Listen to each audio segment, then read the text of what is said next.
I used this system to become a top producer with over 120 million streams and make 10K a month without actually selling beats as a trap producer. In this video, I'm going to walk you through exactly what I did, how I did it, and how you can make money as a producer without sending 1,000 cold DMs and uploading daily type beats on YouTube. Now, the problem I had, which many producers actually have, is that we're not playing the game right. And I was stuck in random hustle mode. I was just trying to hustle random beats online and doing a lot of different things without no consistent income. And I tried too many different methods at once because I was under this belief that I needed multiple income streams in order to actually make this a full-time career that I can make a living out of. Now, what I did was that I tried different ways of getting these income streams. So I tried content creation, I tried BeatStars, I tried networking, I tried selling beats, one-to-one, sell the beats, high ticket, all of that. Or the second thing I did that I got wrong was that I was thinking that, okay, the more different things I do, the more I'm gonna make. So I'm gonna do a little bit of mixing, I'm gonna do a bit of mastering, and I'm gonna have like these 15 different side hustles that I'm all gonna get a little bit of income from this, a little bit of income from that, and then I'm gonna pool everything together, and it's gonna be one big pot that will help me to go full-time with music. The problem with that is that, as you know, the saying, like the jack of all trades, master of none. The problem with that is that all of these things are very, I don't want to use the word saturated, but there's a lot of people doing it. And in order to actually make money from this, from any of these things, you have to get good. And the problem with jumping from thing to thing or doing too many different things at once is that you can't get good at any of them. Or at least I can't get good at any of them. So what ends up happening is that I did not get anywhere. Think of it like this. If you decided to just pursue being a mixing engineer, then you would spend all of your time mixing songs. You would get really good at it. Then you would spend all of your time researching the best plugins, the best techniques, the best whatever, and you would get really good at it. Then you would spend all of your time finding good people to work with, figuring out how to network or how to get clients as an engineer, and you would get really good at it because you would spend all of your time there. Now, the issue, gotta get this in, of course. There we go. Anyways, the issue with that is you're doing all of these different things, or there's a lot of things to get good at, even with one thing, in order to make money with it. Now, imagine you have that. So you do that, but then you're also trying to blow up as a producer. So then you have a whole new game to figure out. You have to figure out how to make the best beats possible. You have to figure out how to get artists on them. You have to figure out how to get paid for them. You have to figure out all of these different things. And then on top of that, you get another thing, which is like you want to be a content creator and grow a personal brand. Then you need to figure that out too, which is a game in and of itself. And there's so many things that you have to get good at and that you have to figure out. But you just can't because you're spread so thin, and then you end up making no progress. And I've seen that happen to a lot of people. Then another thing is like when trying to get artists, you just spam out a bunch of DMs and you get no responses and you get no placements. I did that too, and it doesn't work. And the biggest of all problems was that I had no clear strategy to actually get to bigger artists. And I was just sitting, waiting, and hoping to get lucky. I had no strategy of how to actually go about doing this to actually go full time. And I was just relying on luck and doing a bunch of random stuff, hoping that it would work. By the way, before we get into how to actually fix this, if you want a copy of this Google Doc and to learn more about getting placements and income as a producer, I'm sharing it for free inside of my free community. You can click the link in the description to join in. So what we're doing in here is that everybody's posting, everybody's having a good time, getting help, getting feedback. We got people posting resources. This guy is on his way to 500,000 streams. And I'm also doing one call a week, a feedback call, and it's a lot of fun, a lot of great people. You're very welcome to join. Now, let's get back to the value of this video. So how did I actually go about fixing this? Well, for starters, I started focusing on one thing, and that was working directly with artists instead of chasing views on YouTube. So as I mentioned, I was very spread thin because I was trying to do all of these different things and not getting really good at any of them. So the way I figured this one out was by looking at what was actually working for me and what was actually bringing money in the door, or actually, the places where I was actually seeing progress. And I started doing more of that. And for me, that was networking and working directly with artists. So that's the first thing I did. I started doing that more. Then the second thing was that I started networking smart. So I found big artists on Instagram. Then I would look at who were following them, or who they were following, who the big artists were following. I would look at who they were following. And then I started building real relationships with those people. And the way I did that was, instead of just spamming out DMs, because if you think about it like this, think about spamming DMs and sending, yo gang, let's work. It's so saturated.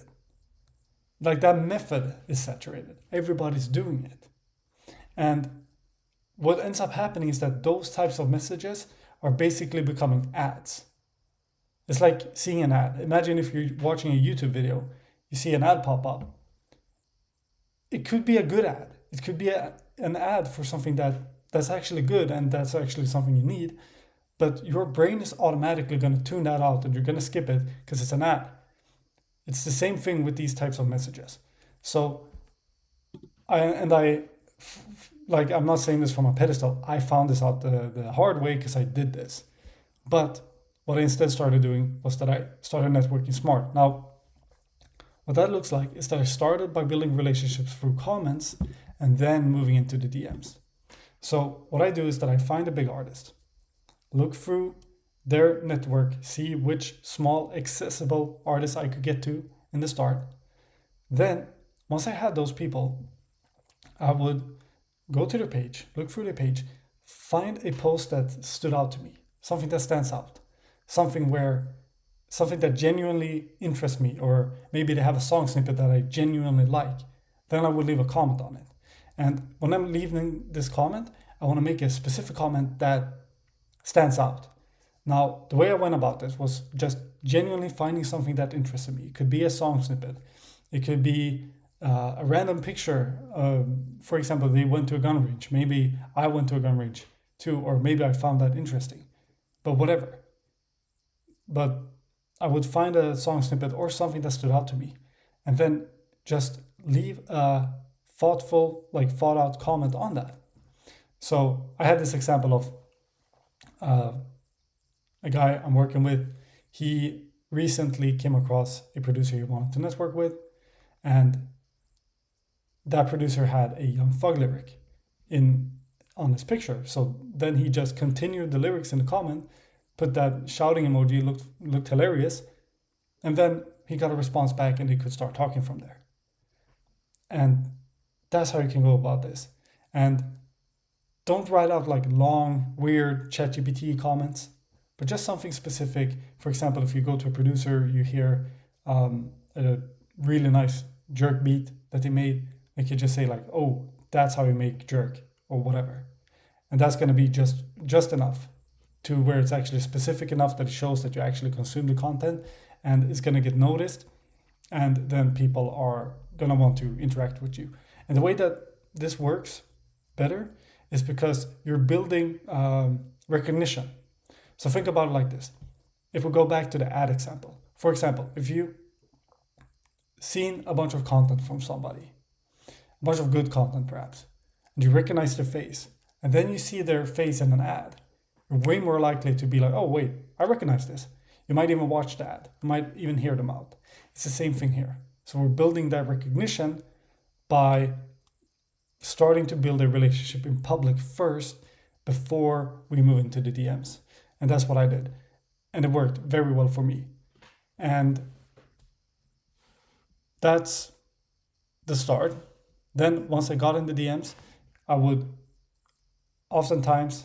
just say, hey, appreciate the love on my comment, something like that, like relate the message to the comment. So that makes sense. Then I'd ask a question about whatever it was that I commented on. So for example, if I commented on the jerk beat. And it's like, hey, appreciate the love. I really liked beat name. You can say the name of the beat. How did you do the drums on that? How did you get your drums to hit like that? Whatever stood out to you about the beat. How did you make the melody sound so cool? How, whatever. And you do the same things for artists and songs. How did you come up with that lyric? How did you, I don't know, doesn't really matter. A question about whatever it was that you commented on. Because that kind of segues into a natural conversation rather than, oh, I heard your song, it's fire, let me send you shit. Like, it's less transactional and actually gets you into the conversation. But then you don't want to drag it out for forever, but because people are busy, so you want to get to the point, show them what you can provide, and then provide value. And value in this case is going to be your music most of the time. Now, if you find another creative way to provide value that can be even more valuable, like for example, I had a producer who once gave me a recording template. He didn't even send loops or anything. He just gave me a recording template. Then we started talking. Then he sent me loops. But whatever you can do to provide value.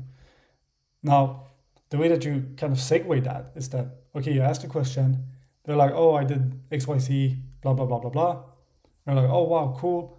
And then you add to the conversation, I did something similar once. It sounded really good, blah, blah, blah, blah, blah.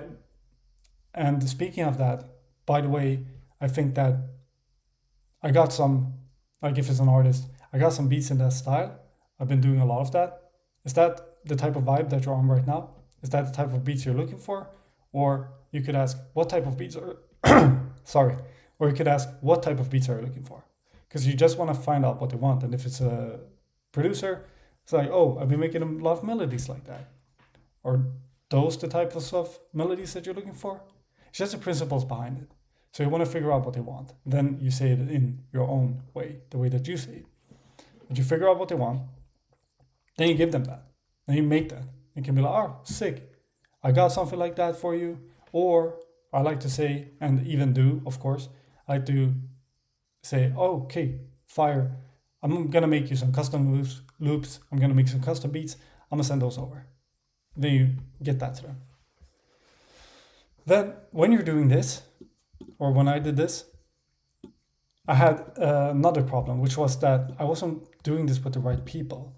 But when I started to target the right people, which was independent artists with 500k plus monthly listeners, that's when I could really start making money out of this. However, sometimes you can't get to that point. And by the way, they don't have to be independent, but generally speaking, this is going to be great because you can get higher royalty splits.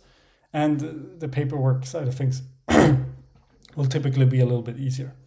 But the problem with that is that when you're starting out, you can't get to these people. They won't respond. So the way that you do then is that you go to big artists, like 500k plus, and then you network with smaller artists that are their friends, that are underneath them or whatever.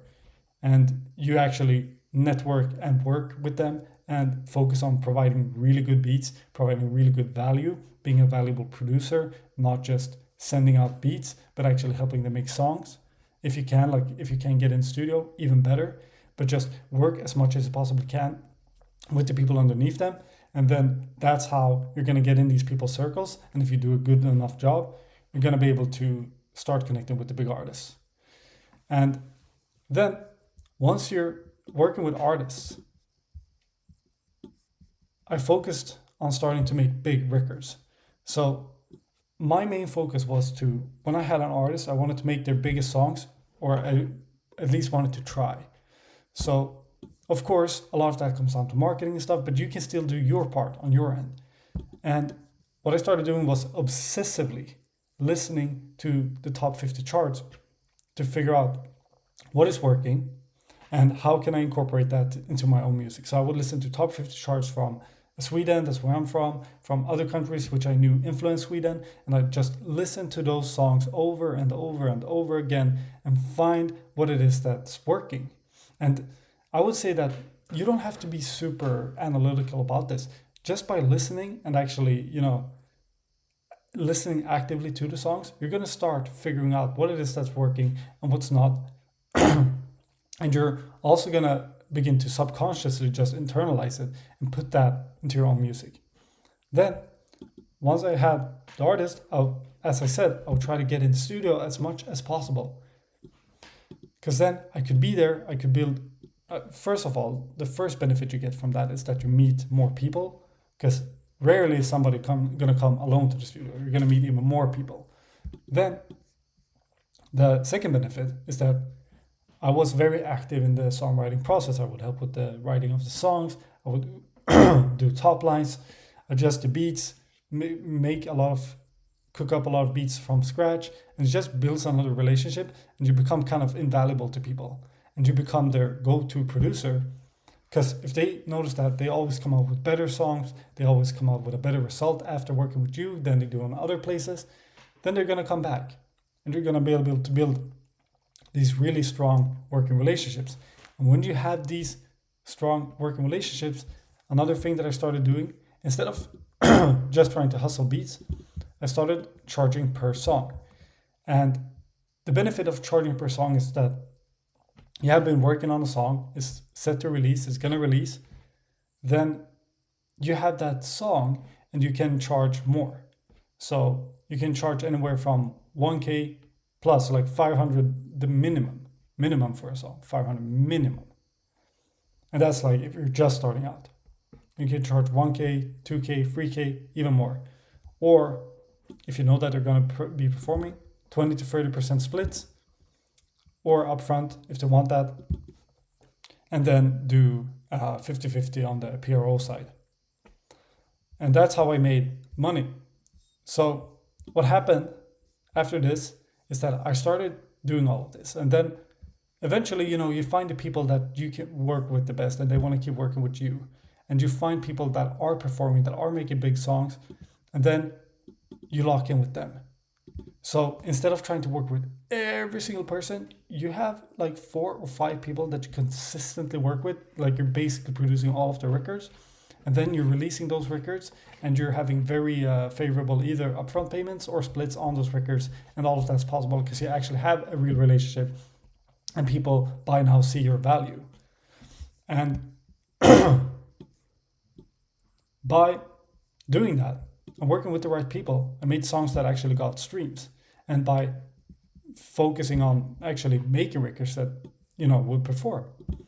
And that's how I became go-to producer for multiple artists that I could keep on working with. And through doing that, make 10K a month by taking splits and upfronts. And this is the sustainable system that I could have to make 10K a month without spamming or trying to hustle beats and do all of these daily uploads.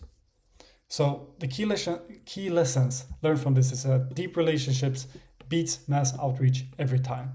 A focus strategy is more effective than random hustle. So having a focus strategy of how you're actually going to go about this is going to beat just trying to hustle and do everything at random all days of the week. And then lastly, make great songs. Like focus on songs, not beats. Beats doesn't mean too much, but if you can make great songs that actually get released, you're going to get paid.